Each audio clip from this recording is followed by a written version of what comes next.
제목이 불어서 살아나게 하라. 그래서 생기를 불어서 죽은 자가 살아나게 하라. 이 의미죠. 두 가지 존재 양식이 있습니다. 하나는 스스로 존재하는 자, 또 하나는 어떤 누군가가 존재하게 생기를 불어넣어 주어야 존재할 수 있는 그런 존재 양식이 두 개가 있는 거죠. 그래서 이 땅에 존재하는 모든 생명체는 스스로 존재할 수 없는, 그러니까 누군가가 activate, 그러니까 작동시켜 주지 않으면 존재할 수 없는 그런 존재들입니다. 그러니까 스스로 존재하는 하나님 여호와라는 그 명칭에서 들어있는, 그러니까 나는 나다, 나는 그냥 나다. 그 두 가지 존재 양식. 자동차가 액티베이트 하기 위해서는 그냥 자동차가 만들어진 상태로 있으면 그는 기능적인 어떤 역할을 못하는 거죠. 엔진에 시동을 걸고 그리고 기름을 넣고 운전을 해야 자동차가 되는 거죠. 비로소. 그래서 디스플레이 용도로 있는 자동차는 자동차의 외관은 있지만 실제로는 어떤 그 역할과 기능에 있어서는 자동차라고 말할 수 없는 거죠. 창세기 2장 7절을 보면 여호와 하나님이 땅의 흙으로 사람을 지으시고 생기를 그 코에 불어넣으시니 사람이 생령이 된지라. 여기서 하나님은 제작자입니다. 땅의 흙은 사람의 재료입니다. 땅의 흙을 재료로 해서 하나님이 사람을 제작하셨습니다. 만드셨습니다. 금속과 철광과 유리로 자동차를 만들듯이 하나님은 흙으로 사람을 만드셨습니다. 근데 흙으로 만들어진 모양 그 자체로 생명은 아닌 거죠. 생명을 가진 사람이라고 말할 수는 없습니다. 그러니까 자동차라는 형태를 만들어도 작동하지 않으면 자동차가 아닌 것처럼 어떤 현상적인 형태만 갖고 있다고 해서 사람이라고 할 수 없는 거죠. 여호와 하나님이 땅의 흙으로 사람을 지으시고 할 때 짓는다라는 말은 야사르라는 이 히브리어가 도자기 만드는 사람이 도자기를 빚을 때 쓰는 단어가 야사르입니다. 도자기를 빚을 때 야사르 빚고 나서 그 다음 공정은 사람의 형태를 만들고 사람의 코에 숨을 불어 넣으시는 작업. 그러니까 사람 아담의 코에 하나님이 생기를 불어 넣으시자 그 사람이 비로소 뭐가 되었나? 네페시 하야, 생명이 되었다는 거죠. 자, 우리가 지금 여기 인원이 있습니다. 4명이 있습니다. 그러면 여기 누가 시체가 있어. 예를 들어서 그럼 우리 여기 5명 있어요 라고 얘기하지 않아요. 몇 명 있어요? 그러면 4명이 있어요. 그러죠. 시체가 2구가 있어. 그러면 6명이 아니라 그래도 4명인 거예요. 얼마 전까지 사람이었으니까 사람으로 쳐주자 이렇게 할 수 없다는 거죠. 사람의 모양은 하고 있지만 사람으로 취급하지 않습니다. 왜? 숨이 빠져나갔으니까. 생기가 빠져나갔으니까. 그러면 숨만 쉰다고 해서 사람일까? 우리도 모두 산소를 들이마시고 이산화탄소를 내뱉잖아요. 그럼 숨만 쉰다고 해서 사람일까? 아까 두 가지 존재 양식이 있다고 그랬습니다. 하나는 스스로 존재하는 자가 있고 또 하나는 어떤 존재가 숨을 불어 넣어줘야 존재하는 자가 있다고 합시다. 악기가 있어요. 피아노가 있어요. 그리고 만약에 색스폰 같은 악기가 있다고 합시다. 그러면 그 악기는 아무 소리를 스스로 낼 수가 없어요. 누군가는 쳐야 돼요. 연주를 해야 돼요. 플레이하는 순간 그 악기의 존재 양식이 살아나는 거죠. 누군가의 호흡이 불어넣어져야 어떤 악기가 관악기든 타악기든 소리가 난다는 것입니다. 제작자든 연주자든 마찬가지입니다. 사람이 숨만 쉰다고 해서 존재하는 것은 아닙니다. 우리는 그렇게 생각하잖아요. 스스로 폐의 작용을 통해서 공기를 들어마시고 그리고 내쉰다라고 믿습니다. 보통은 우리도 그렇게 믿습니다. 그래서 나 스스로 존재할 수 있다라고 생각하는 사람들이 대체로 그런 생각을 가진 사람들이 많습니다.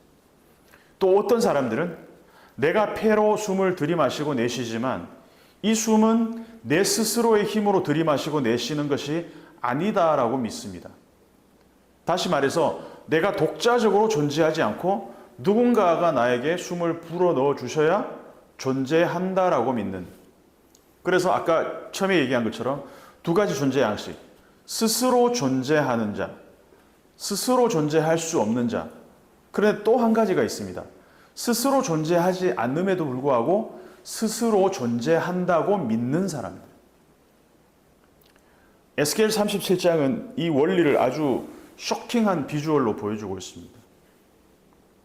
하나님의 영이 에스겔을 죽은 자의 뼈가 가득한 골짜기로 데려갑니다. 사방에 마른 뼈들이 가득합니다. 그래서 하나님이 에스겔에게 질문을 합니다. 인자야, Son of Man, 이 뼈들이 능히 살 수 있겠느냐? 주 여호와여 주께서 하시겠나이다.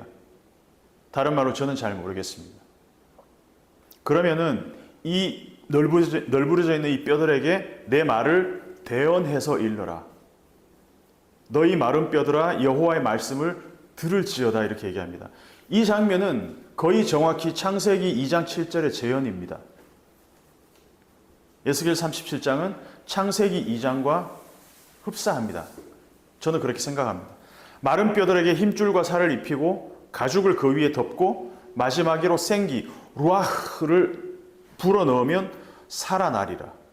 그리고 실제로 에스겔이 하나님의 말씀을 대언하자마자 그 예언대로 마른 뼈들이 우두둑 카이로프락틱 하듯이 빠드득 소리가 나면서 뼈가 맞춰지고 그 뼈들이 연결됩니다. 그 뼈에 힘줄이 생기고 살이 오르고 그 위에 가죽이 덮입니다. 이 모든 공정이 말씀을 들으면서 이루어집니다. 에스겔이 하나님의 말씀을 대언하면서 선포를 통해서 이루어진다는 거예요.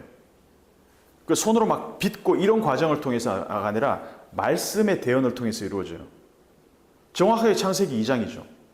아담에게 생기가 주입되고 살아나는 장면, 흙으로 만들어지는 모든 장면, 하나님이 막 손으로 흙을 퍼와서 이렇게 만드는 것이 아니라 하나님의 말씀으로 이루어지고 있는 장면이라는 것입니다. 그러니까 하나님의 말씀을 에스겔은 대신 대언했을 뿐인데, 자기의 입으로 대언했을 뿐인데 그 일이 이루어졌어요. 그러니까 요즘으로 말하면 뭐 대통령이나 뭐 수상이나 장관이나 그런 사람들이 자기 스스로 말하지 않고 어떤 대변인을 통해서 성명서를 내는 걸 똑같아요. 그러면 대변인의 입으로 대언하면 그것이 실제로 효력을 갖는 것이나 마찬가지인 거죠. 저 사람은 대변인이니까. 그게 아니라 저 사람의 말이 곧 누군가의 말을 대언하는 것이다. 그래서 대언자라는 것은 먼저 그 생명의 경험을 한 사람에게 하나님이 대언을 하게끔 만드는, 그게 에스겔이었다는 거죠. 자, 우리는 모두 숨을 쉽니다. 하지만 어떤 사람들은 아까도 말씀드렸듯이 스스로 숨을 쉰다고 살아가고, 어떤 사람들은 누군가가 나에게 숨을 불어넣어 주셔야 살아갈 수 있다고 믿습니다. 매번 숨을 들이마시고 내쉴 때마다 하나님이 나에게 호흡을 주셨지 이러면서 잘 때 빼고 하나님이, 이런 사람 없습니다. 근데 자동적으로 그냥 반사적으로 살기 위해서 본능적으로 숨을 쉽니다. 그런데 거의 모든 순간마다, 숨 쉬는 순간마다 하나님이 나에게 호흡을 주시지 않으면 나는 살아갈 수 없다고 믿는 사람들. 근데 그런 사람들을 하나님은 대언자로 부르신다는 거예요. 근데 반면에 내가 산소를 들이마시고 이산화탄소를 내뿜는 주체라고 믿는, 아까 말씀드린 그런 스스로 존재하는 자라고 믿는 사람들은 하나님이 호흡을 주시는 것이 아니라 산소가 있어서 나는 숨을 쉰다, 이렇게 생각한다는 것입니다. 어제 제가 독창회를 했잖아요. 어제도 이제 마지막 나와서 무대에서 얘기했지만 젊을 때는 내가 호흡하고 나의 성대를 접촉시키고 어떻게 해서 내가 어떤 메커니즘을 통해서 내가 노래를 해야 노래를 잘할 수 있다고 그렇게 믿고 살았습니다. 근데 나이가 들면서 점점 깨닫는 것은 내가 하는 것이 아니라 나에게 호흡을 불어넣어 주시는 분이 나로 하여금 노래하게 만들어야 내가 노래할 수 있다는 것을 점점 깨닫게 됩니다. 마치 에스겔로 하여금 하나님의 말씀을 대언하게 하시는 것처럼 에스겔 스스로는 어떠한 말씀의 능력도 이 마른 뼈들에게 불어넣을 수 있는 그게 없습니다. 자생적인 게 아니고 하나님이 대언하게 하셔야 이게 가능하다는 것입니다. 요한복음 20장 21절 22절을 보면 굉장히 흡사한 장면이 나옵니다. 제가 읽겠습니다. 예수께서 또 이르시되, 예수님 부활하시고 나서 제자들에게 나타나셔서 너희에게 평강이 있을지어다. 아버지께서 나를 보내신 것 같이 나도 너희를 보내노라. 이 말씀을 하시고 그들을 향하여 숨을 내쉬며 이르시되 성령을 받으라. 예수님이 십자가에서 죽임을 당하시고 완전히 죽어서 무덤에 장사까지 지내셨습니다. 그런데 이 마른 뼈를 에스겔을 통해서 생기를 불어넣고 살리는 것처럼 아버지 하나님께서 아들 예수를 죽음에서 살리셨습니다. 그리고 에스겔에게 인자에게 말씀하신 것처럼 하나님 아버지의 말씀을 예수님이 대언하십니다. 예수님 스스로 인자라고 말씀하시잖아요. 그래서 이 에스겔 37장의 말씀은 예수님이 부활하시고 제자들에게 나타나셔서 숨을 내쉬면서 성령을 받으라고 하신 장면하고도 연결이 됩니다. 그러면서 예수님이 뭐라고 하시냐면 아버지께서 나를 보내신 것 같이 나도 너희를 보내노라 이렇게 이야기합니다. 에스겔을 인자라고 부르시고 예수님은 스스로 인자라고 칭하시잖아요. 예수님 자기 스스로 무덤에서 이렇게 시간이 되니까 기지개 켜면서 무덤 쫙 열면서 잘 잤다 이러면서 나오신 게 아니라는 거예요. 아버지께서 살리셨다는 겁니다. 그리고 아버지께서 예수님을 자기를 살린 것처럼 제자들에게 숨을 내쉬면서 성령을 받으라. 제자들을 또 살려내고 계신다는 거예요. 아버지께서 나를 보내신 것 같이 나도 너희를 보내더라. 뭐로? 대언자로 보낸다는 겁니다. 이 원리를 우리가 볼 수 있어야 됩니다. 이게 순서가 있다는 거죠. 내가 먼저 살리심을 받았습니다. 그리고 우리 스스로 호흡하지 않고 하나님이 우리에게 호흡을 불어넣어 주셔야 존재하고 살아간다는 것을 우리가 대언할 수 있어야 됩니다. 에스겔이 그랬듯이, 예수님이 그랬듯이, 그리고 예수님으로부터 숨을 불어넣음 받은 제자들이 그랬듯이. 그래서 사도행전을 쭉 보면 제자들이 활동할 때마다 어떤 일들이 일어나냐면 성령의 역사가 일어나요.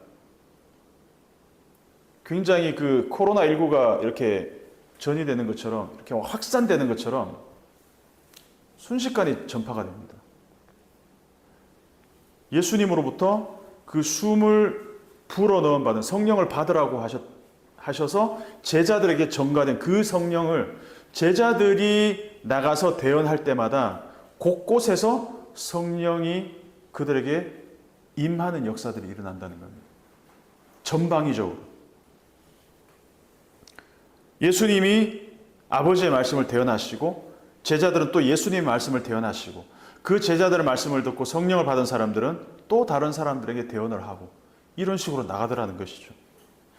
숨을 한번 들이마시고 내쉬는 게 얼마나 큰 노동인지 경험해 본 사람은 알 겁니다. 들이마시고 내쉬는 것. 제가 아버지 임종을 지켜봤는데 2001년도에 마지막 돌아가시기 직전에 이렇게 숨을 깊게 못 쉬어요. 마지막 순간에는. 그래서 이렇게 쉬어요. 그런데 의식이 없으시니까 한번 들이쉬고 마지막에 내쉬지 않는 순간이 있다고 하더라고요. 더 이상 호흡을 하지 않는 순간이 있다고 하더라고요. 그 깊은 숨이 아닌 얕은 숨을 한번 힘겹게 들이쉰 다음에 더 이상 내쉬지 않는 그 순간, 그 장면이 2001년 6월 그 6일의 장면이 아직도 좀 생생하게 기억이 나요. 내 호흡은 내 것이 아니구나. 산소가 있다고 해서 내가 호흡을 할 수 있는 게 아니구나. 그분이 생기를 불어넣어 주셔야 할 수 있구나. 우리는 산소로 살아가는 게 아닙니다. 하나님의 생기로 살아갑니다. 근데 이걸 망각하는 순간 우리는 우리 스스로 호흡하는, 다른 말로 스스로 존재하려는, 또 다른 말로는 하나님과 같이 되려는 욕구에, 욕망에 빠지게 된다는 것. 내가 흙으로 만든, 흙으로 비롯된 존재임을 잊지 않아야 됩니다. 내가 아담임을 잊지 말아야 됩니다. 내게 생기를 불어넣어 주신 분의 호흡이 없으면 나는 에스겔이 봤던 그 골짜기의 마른 뼈와 같이 우리도 그렇게 널브러져 있을 수밖에 없다는 것을 기억했으면 좋겠습니다.